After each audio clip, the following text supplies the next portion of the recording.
نور production آپ کے لیے لا رہا ہے شیخ سعدی رحمۃ اللہ علیہ کی دلچسپ اور سبق آموز حکایات پر مبنی ویڈیوز اردو زبان میں۔ حکایات سعدی۔ ناظرین، ایران کے قدیم شہر شیراز کی آب و ہوا علم و ادب اور شاعری کے لیے بہت سازگار ہے۔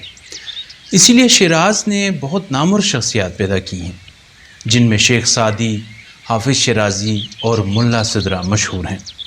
شیراز میں احمد بن موسیٰ بن جعفر شاہ چراغ کے نام سے امام موسیٰ کاظم علیہ السلام کے فرزند اور امام علی رضا علیہ السلام کے بھائی کا روزہ مبارک بھی ہے۔ شیخ سعدی سے منسوب رباعی بہت مشہور ہے، اور وہ اس طرح سے ہے کہ شیخ سعدی نے مدح رسول صلی اللہ علیہ وآلہ وسلم میں 3 مصرعے کہے: بلغ العلا بکمالہ، کشفت الدجی بجمالہ، حسنت جمیع خصالہ۔ مگر کوشش کے باوجود چوتھا مصرعہ نہ ہوتا تھا، اور وہ بہت سخت پریشان تھے۔ ایک شب انہیں خواب میں بشارت ہوئی، حضور سرور کائنات صلی اللہ علیہ وآلہ وسلم بنفس نفیس خود موجود ہیں، اور شیخ سعدی سے فرماتے ہیں: سعدی، تم نے 3 مصرعے کہے ہیں، ذرا سناؤ۔ شیخ سعدی نے تینوں مصرعے سنائے اور خاموش ہو گئے۔ آپ صلی اللہ علیہ وآلہ وسلم نے فرمایا: یہ مصرعہ بڑھا لو، صلو علیہ وآلہ۔ اس طرح یہ رباعی مکمل ہوئی: بلغ العلا بکمالہ، کشف الدجی بجمالہ، حسنت جمیع خصالہ، صلو علیہ وآلہ۔ پہنچے بلندیوں پر وہ اپنے کمال سے، چھٹ گئے اندھیرے آپ کے حسن و جمال سے۔ آپ کی سبھی عادات مبارکہ اور سنتیں بہت پیاری ہیں۔ آپ صلی اللہ علیہ وآلہ وسلم پر اور آپ کی آل پر سلام ہو۔ اور یوں بطفیل حضرت محمد صلی اللہ علیہ وآلہ وسلم پر سلام کے ساتھ حضرت شیخ سعدی کی نعتیہ رباعی مکمل ہوئی۔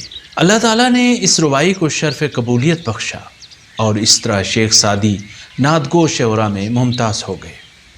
آپ نے اپنی زندگی کے 30 برس تعلیم حاصل کرنے میں صرف کیے، 30 سال سیر و سیاحت میں اور 30 سال تصنیف و تالیف میں بسر کی، اور باقی ماندہ تقریباً 20 سال گوشہ نشینی اختیار کی۔ پوری دنیا میں گھوم پھر کر شیخ سعدی نے جو حکایات لکھی ہیں وہ انتہائی دلچسپ، سبق آموز اور مشہور ہیں۔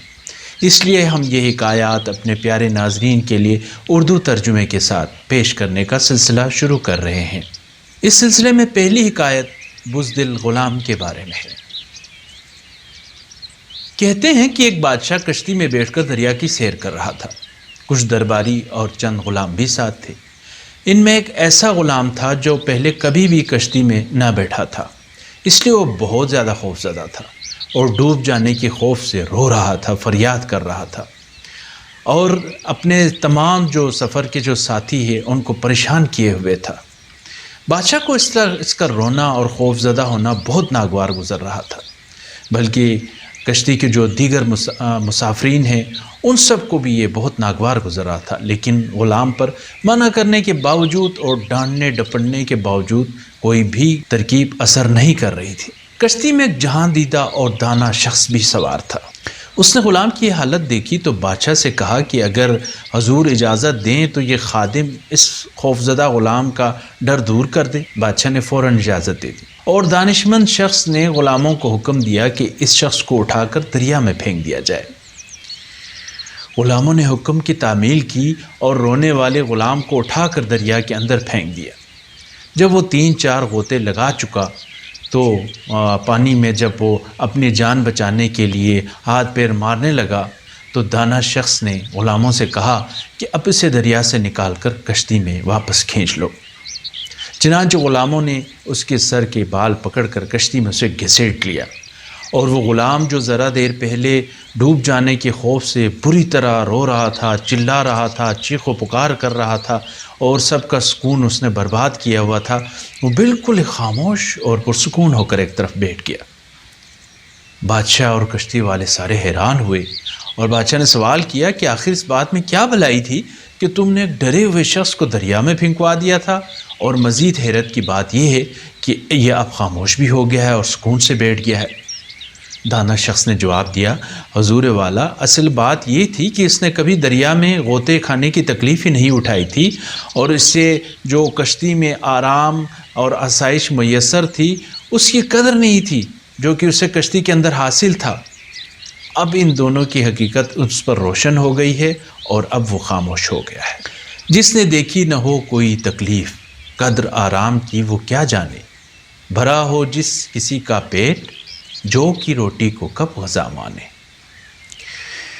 اس حکایت سے یہ نتیجہ ملتا ہے کہ حضرت سعدی نے اس حکایت میں انسان کی یہ نفسانی کیفیت بیان فرمائی ہے کہ جس شخص نے کبھی تکلیف دیکھی ہی نہ ہو وہ اس آرام کی قدر و قیمت سے آگاہ نہیں ہوتا جو اس سے حاصل ہوتی ہے۔ شیخ سعدی رحمۃ اللہ علیہ کی دلچسپ اور سبق آموز حکایات پر مبنی ویڈیوز اردو زبان میں۔